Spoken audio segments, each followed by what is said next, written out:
Iran ವಿರುದ್ಧ America ಹಾಗೂ Israel ದೇಶಗಳು ಯುದ್ಧ ಘೋಷಣೆ ಮಾಡಿವೆ.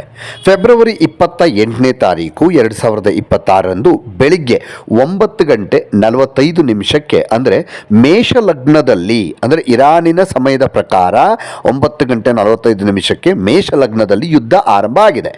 ಮೇಷಲಗ್ನವನ್ನು ತೆಗೆದುಕೊಂಡು ಜ್ಯೋತಿಷ್ಯವನ್ನು ನಾವಿಲ್ಲಿ ನೋಡೋದಾದರೆ, ಅಂದರೆ ಯುದ್ಧ ಆರಂಭ ಆದ ಸಮಯವನ್ನು ನೋಡೋದಾದರೆ, ಮೇಷರಾಶಿ ನೋಡಿ ಮಂಗಳನ ಆಳುವ ಚಿಹ್ನೆಯಾಗಿದೆ ಮೇಷರಾಶಿ ಅನ್ನುವಂಥದ್ದು. ಹಾಗಾಗಿ ಯುದ್ಧದ ಸ್ವರೂಪ ಮತ್ತು ಆಕ್ರಮಣಕಾರಿ ಬಹಳ ವೇಗವಾಗಿರುತ್ತೆ. ಯಾಕಂದರೆ ಮಂಗಳ ಬೆಂಕಿಯ ಅಂಶವನ್ನು ಹೊಂದಿರುವ ಗ್ರಹ. ಹಾಗಾಗಿ ಲಗ್ನ ಸ್ವಭಾವ ಮತ್ತು ಯುದ್ಧದ ಆರಂಭ. ಮೇಷ ಲಗ್ನ ಅಂದರೆ ಮೊದಲು ದಾಳಿ ಮಾಡುವವನು ಹೆಚ್ಚು ಆತ್ಮವಿಶ್ವಾಸ, ವೇಗ ಮತ್ತು ಬಲವನ್ನು ಹೊಂದಿರ್ತಾನೆ. ಯಾರು ಮೊದಲು ಯುದ್ಧ ಮಾಡೋದಕ್ಕೆ ಶುರು ಮಾಡ್ತಾರೆ ಅವರು ಬಹಳ ಆತ್ಮವಿಶ್ವಾಸದಿಂದ ಯುದ್ಧ ಮಾಡ್ತಾರೆ ಮತ್ತು ಒಂದು ವೇಗ ಇರುತ್ತೆ, ಬಲ ಇರುತ್ತೆ. ಆರಂಭದಲ್ಲಿ ಬಲವಾದ ಮಿಲಿಟರಿ ಚಲನೆಗಳು ಹೆಚ್ಚಿನ ಪರಿಣಾಮವನ್ನು ಬೀರ್ತವೆ ಅಲ್ಲಿ. ಅಂದರೆ ಯುದ್ಧ ಬಹಳ ಫೋರ್ಸಲ್ಲಿ ಹೋಗುತ್ತೆ. ಇಸ್ರೇಲ್ ಮೊದಲ ಹಂತದಲ್ಲಿ ಬಲವಾದ ಮೇಲುಗೈಯನ್ನು ಸಾಧಿಸುವಂಥ ಸಾಧ್ಯತೆ ಇಲ್ಲಿ ಕಂಡು ಬರ್ತಾ ಇದೆ. ಯಾಕಂದರೆ ಇಲ್ಲಿ ಇಸ್ರೇಲ್ ಯುದ್ಧ ಶುರು ಮಾಡಿರೋದ್ರಿಂದ.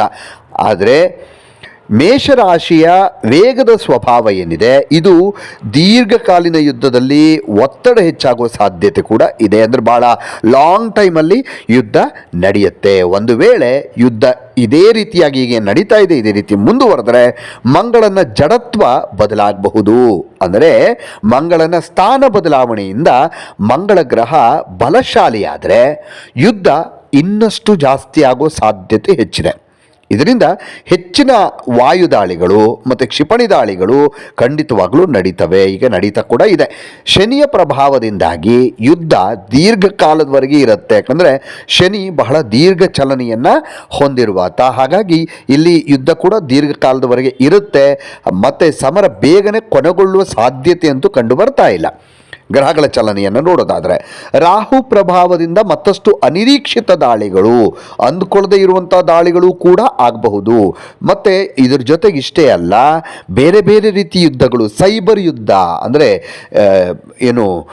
ಮಾಹಿತಿ ತಂತ್ರಜ್ಞಾನ ಇಂಥದ್ರದ್ದೆಲ್ಲ ಯುದ್ಧ ಆಗಬಹುದು. ಮತ್ತು ರಹಸ್ಯ ಕ್ರಾಂತಿ ಕೂಡ, ಸೈಬರ್ ಯುದ್ಧ, ರಹಸ್ಯ ಕ್ರಾಂತಿ ಕೂಡ ನಡೀಬಹುದು. ಯುದ್ಧ ಸಾಂಪ್ರದಾಯಿಕ ಭೂ ಯುದ್ಧವಾಗಿ ಬದಲಾಗದಿರಬಹುದು. ಅಂದರೆ ಕೇವಲ ಭೂಮಿಯ ವಿಚಾರ ಅಥವಾ ಭೂಭಾಗದ ಯುದ್ಧವಾಗಿ ಮಾತ್ರ ಇಲ್ಲದೆ ಇರಬಹುದು. ಬೇರೆ ಬೇರೆ ರೀತಿಯ ಯುದ್ಧವೂ ಕೂಡ ಆರಂಭವಾಗುವಂತಹ ಸಾಧ್ಯತೆ ಕಂಡು ಬರ್ತಾ ಇದೆ. ಈಗ ಅದು ನಡೀತಾನೇ ಇದೆ. ಬೇರೆ ಬೇರೆ ರೀತಿಯಲ್ಲಿ ದೇಶಗಳನ್ನು ಕಟ್ಟಾಕುವಂಥ ಪ್ರಯತ್ನವೂ ಕೂಡ ನಡೀತಾ ಇದೆ. ಆದರೆ ತಂತ್ರಜ್ಞಾನದ ಮೂಲಕ ಚಲಿಸಬಹುದು ಈ ಒಂದು ಯುದ್ಧ ಅನ್ನುವಂಥದ್ದು. ಮತ್ತು ಅದರ ಜೊತೆಗೆ ನೋಡಿ, ಗುರು ದೃಷ್ಟಿ ಇದ್ದರೆ ಅಂತಾರಾಷ್ಟ್ರೀಯ ಹಸ್ತಕ್ಷೇಪದ ಮೂಲಕ ಕೂಡ ಶಾಂತಿ ಮಾತುಕತೆಗೆ, ಈಗ ವಿಶ್ವಸಂಸ್ಥೆ ಮುಂದಾಗುವಂಥದ್ದು ಅಥವಾ ಬೇರೆ ಬೇರೆ ದೇಶಗಳು ಶಾಂತಿ ಮಾತುಕತೆಗೆ ಮಧ್ಯಪ್ರವೇಶ ಮಾಡುವಂಥದ್ದು, ಇದು ಕೂಡ ಆಗುವಂಥ ಸಾಧ್ಯತೆ ಇಲ್ಲಿ ಕಂಡು ಬರ್ತಾ ಇದೆ. ಅದಕ್ಕೂ ಕೂಡ ದಾರಿ ಸುಗಮ ಆಗಬಹುದು. ಒಟ್ಟಾರೆಯಾಗಿ ಇಲ್ಲಿ ಯಾರು ಗೆಲ್ತಾರೆ ಹಾಗಾದರೆ? ಈ ಮೇಷಲಗ್ನದಲ್ಲಿ ಯುದ್ಧ ಆರಂಭ ಆಗಿರೋದ್ರಿಂದ ಏನನ್ನು ಸೂಚನೆ ಮಾಡುತ್ತೆ ಇದು ಅಂತಂದರೆ ನೋಡಿ, ಒಂದು ಕಡೆಗೆ ಆರಂಭಿಕ ಮೇಲುಗೈ ಅಂದರೆ ಇಸ್ರೇಲ್ ಶುರು ಮಾಡಿರೋದ್ರಿಂದ ಇಲ್ಲಿ ಆರಂಭಿಕ ಮೇಲುಗೈ ಸಾಧಿಸುವ ಸಾಧ್ಯತೆ ಇಸ್ರೇಲ್ಗಿದೆ ಸ್ಟಾರ್ಟಿಂಗಲ್ಲಿ.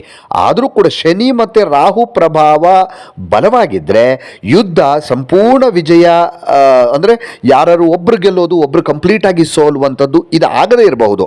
ಅಂದರೆ ಕಂಪ್ಲೀಟಾಗಿ ಒಬ್ಬರು ಗೆಲ್ತಾರೆ ಅಥವಾ ಒಬ್ಬರು ಸೋಲ್ತಾರೆ ಅಂತ ಹೇಳೋಕ್ಕಾಗಲ್ಲ. ಆದರೆ ತಾತ್ಕಾಲಿಕವಾಗಿ ಒಂದು ಒಪ್ಪಂದಕ್ಕೆ ಬರುವಂಥದ್ದು ಮಾತುಕತೆ ಮೂಲಕ, ಅಥವಾ ಅಂತಾರಾಷ್ಟ್ರೀಯ ಒತ್ತಡ ಅಥವಾ ವಿಶ್ವಸಂಸ್ಥೆ ಮಧ್ಯಪ್ರವೇಶ ಮಾಡುವಂಥದ್ದು, ಈ ಥರದ್ದೆಲ್ಲ ಮೂಲಕ ಒಂದು ಶಾಂತಿಯತ್ತ ಸಾಗುವಂಥದ್ದು, ಕ್ರಮೇಣ ನಿಧಾನಕ್ಕೆ ಕಮ್ಮಿ ಆಗ್ತಾ ಹೋಗುವಂಥದ್ದು.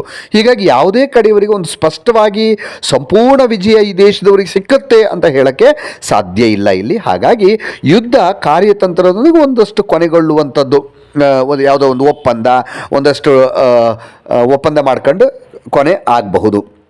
ಹಾಗಾದರೆ ಎಲ್ಲಿವರೆಗೆ ನಡೀಬಹುದು, ಎಷ್ಟು ವರ್ಷ ನಡೀಬಹುದು, ಎಷ್ಟು ಟೈಮ್ ನಡೀಬಹುದು ಅಂತ ನೋಡೋದಾದರೆ, ಈ ಒಂದು ಗ್ರಹಗಳ ಪ್ರಭಾವವನ್ನು ನೋಡೋದಿದ್ರೆ ನೋಡಿ, ಶನಿ ಪ್ರಭಾವ ಪರಿಗಣಿಸಿದರೆ ಯುದ್ಧ ಕೆಲವು ವಾರಗಳಿಂದ ಕೆಲವು ತಿಂಗಳುಗಳವರೆಗೆ ಮುಂದುವರಿಯುವಂಥ ಸಾಧ್ಯತೆ ಈ ಗ್ರಹ ಚಲನೆಯಲ್ಲಿ ಕಂಡು ಬರ್ತಾ ಇದೆ. ಕೇವಲ ಇದು 1 ವಾರ 2 ವಾರ 3 ವಾರ ಅಲ್ಲ, ತಿಂಗಳಾನುಗಟ್ಟಲೆ ಕೂಡ ನಡೀಬಹುದು.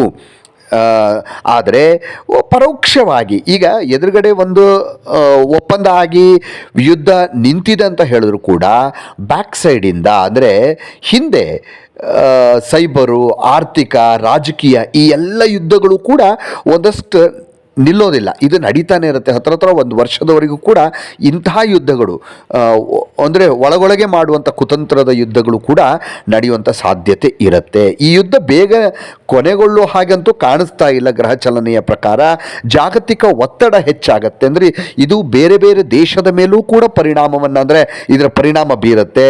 ಬೇರೆ ಬೇರೆ ಆರ್ಥಿಕವಾಗಿಯೋ ಅಥವಾ ಸಾಮಾಜಿಕವಾಗಿಯೋ ಕೂಡ ಒಂದಷ್ಟು ಪರಿಣಾಮ ಖಂಡಿತ ಬೀರುತ್ತೆ ಬೇರೆ ಬೇರೆ ದೇಶಕ್ಕೆ.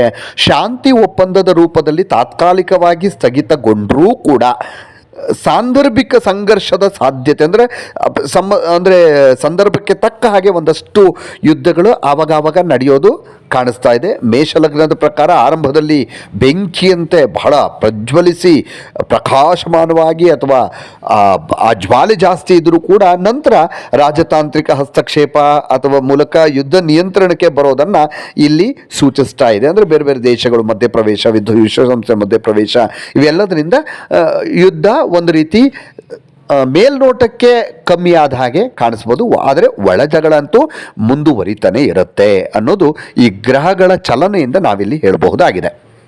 ಇನ್ನಷ್ಟು ವಿಡಿಯೋಗಳಿಗಾಗಿ ಮೀಡಿಯಾ18 ಕರ್ನಾಟಕ ಚಾನಲನ್ನು ಸಬ್ಸ್ಕ್ರೈಬ್ ಮಾಡಿ ಹಾಗೂ ಹೊಸ ವಿಡಿಯೋಗಳ ಅಪ್ಡೇಟ್ಗಳಿಗಾಗಿ ಬೆಲ್ ಐಕನನ್ನು ಕ್ಲಿಕ್ ಮಾಡಿ. Thank you.